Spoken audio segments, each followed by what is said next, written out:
Hi everybody, I'm Jeff Isles from the Department of Horticulture at Iowa State University. I also represent ISU Extension and Outreach.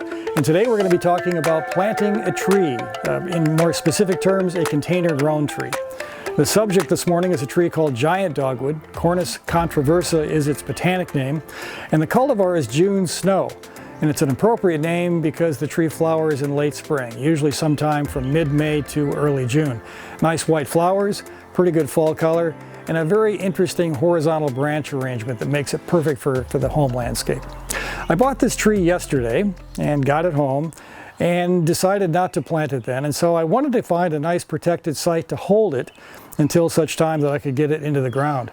And a great place to hold a tree would be somewhere out of the wind, out of the sun, make sure it's watered well, but a nice protected site where it can sit, take its time, relax before being put into the landscape. Here we are the next day, and we'll be planting this tree in just a few minutes. The proper way to carry a container-grown tree is by the container. Never lift the tree up by the stem. So, watch your back. Okay, I'm going to go to the backyard now. All right. So the giant dogwood is a nice medium-sized tree, likes a little bit of shade, so we have found a location in this landscape where the tree will get some sun, some shade. It's kind of out of the direct wind, and it's pretty close to the house, which is good because then you'll be able to appreciate the horizontal branching of this very interesting tree. Before I plant the tree, I like to get rid of the turf grass in the area. Not that we don't value turf, but turf sometimes competes with our new tree. And so I'm going to strip the turf from the soil and prepare a nice planting spot for this new tree. It gets rid of competition. Yep. It also gives you some room to work. If you look at, you might want to take pictures of these other trees I planted. Notice the big rings around them. So we removed the sod and created a nice little planting space for this brand new tree. Notice it's a container-grown plant. We're going to take it out of its pot in just a few minutes. But my goal is to create a hole that is about 2 to 3 times the width of this root system. No deeper, but about 2 to 3 times the width of the roots. So I made my first attempt at digging a hole. It looks like it's pretty good in width, but I'm not sure about the depth. And the soil here wasn't too bad. It's up near a foundation. I expected to see a little bit worse soil, but it's not too bad. What's really important, as I mentioned a few minutes ago, is that we want a nice wide hole, but we also want a hole that is an appropriate depth. And so I'm going to take the plant out of its container very carefully and place it in the hole and just see where we're at.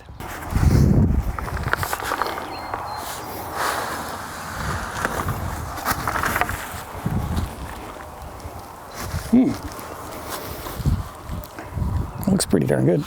So holes are never perfectly symmetrical, and you can see that one side of this hole is shallower than the other.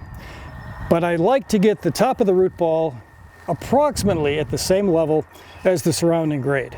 And one way to gauge that is to lay your shovel across the top of the root ball and see where you're at. So on one side of the hole I'm perfect. On the other side I'm just a little bit shallow.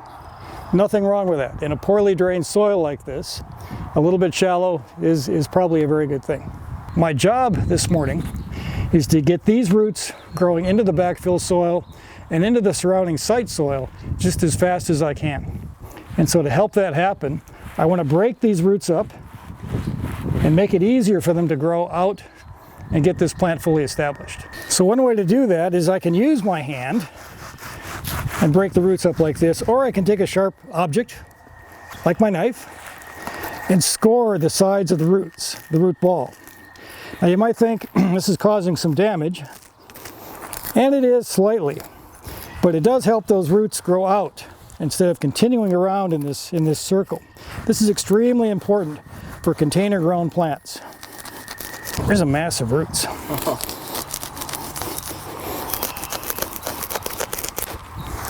Don't cut your leg. Notice how the roots are not symmetric. So where you see fewer roots is probably the west or south facing wall of the container.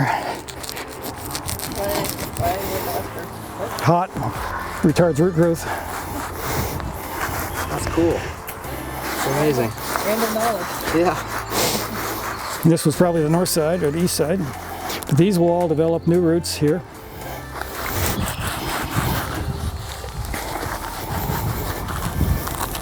So again, we dug a pretty good hole here. It's nice and wide, and we think we've got it at the right depth.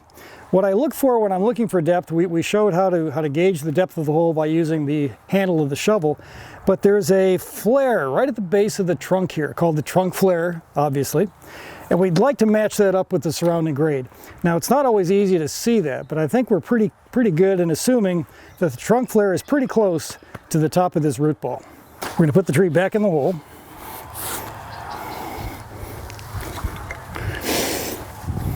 Positioning the tree in the hole is more of an aesthetic consideration. I kind of like in a tree like this to make sure the branches are spaced out appropriately, and that in this case maybe the widest part of the tree is parallel with the house. So I think we've got this tree in. It's hard to know what this tree is going to do in the future, but I think we have branches that are well spaced, nothing running back into the building. I think it has a really good location. So we've got the tree in the hole. Great depth, great size of the hole. The roots are roughed up nicely, beautiful. Now we're going to backfill around the tree. And I'm going to use the soil that I dug from the hole to use as my backfill. Now some might say, well, you should be using some kind of organic amendments, topsoil, peat moss, something as your backfill instead of the native soil. I disagree with that. The tree's going to have to get used to the soil sooner or later.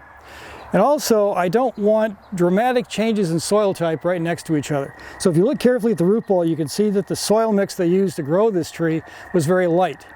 And water is going to want to tend to move from that very light soil into the surrounding soil. So the last thing I want to do is surround the root ball with even lighter soil. So I'm going to use what's here, and it's really in pretty good shape. And I'm going to backfill around the tree, lightly tamp it, and we'll see where we end up.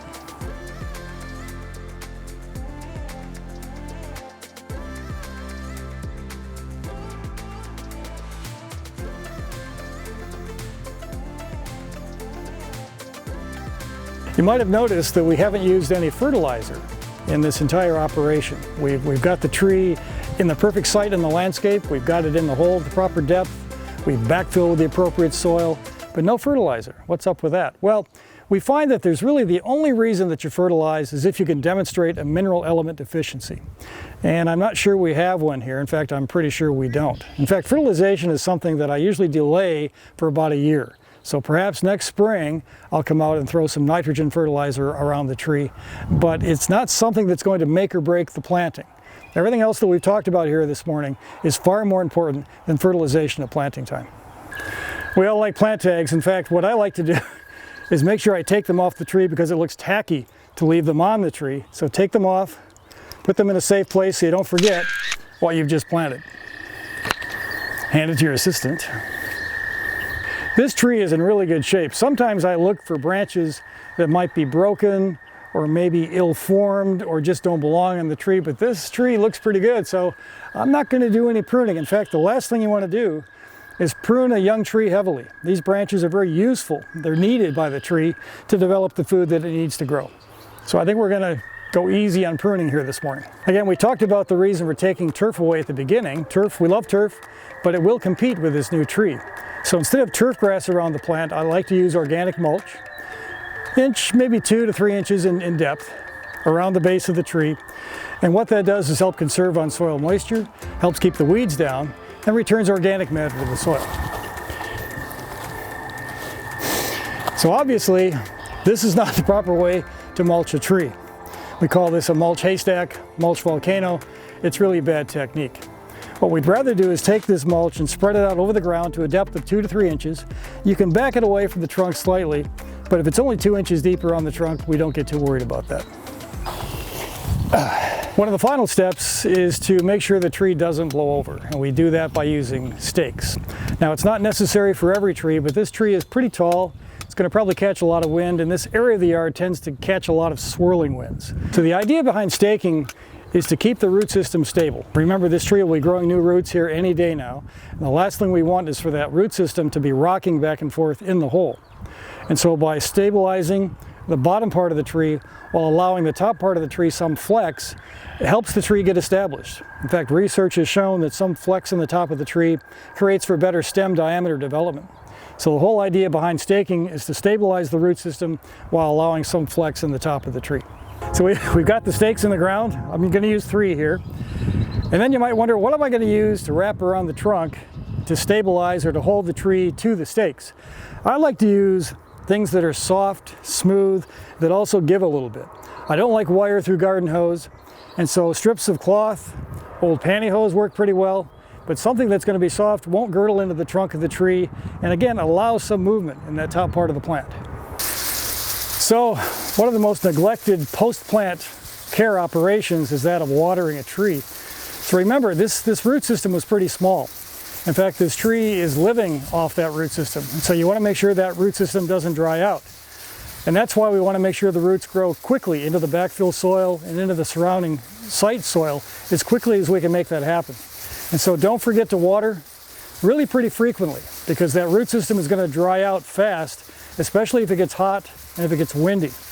And so perhaps checking the tree once a day, especially if weather is windy and warm, but at least a couple of times a week. But make sure the site is watered well, and with any luck, you're going to have a beautiful tree here for the next 100 years.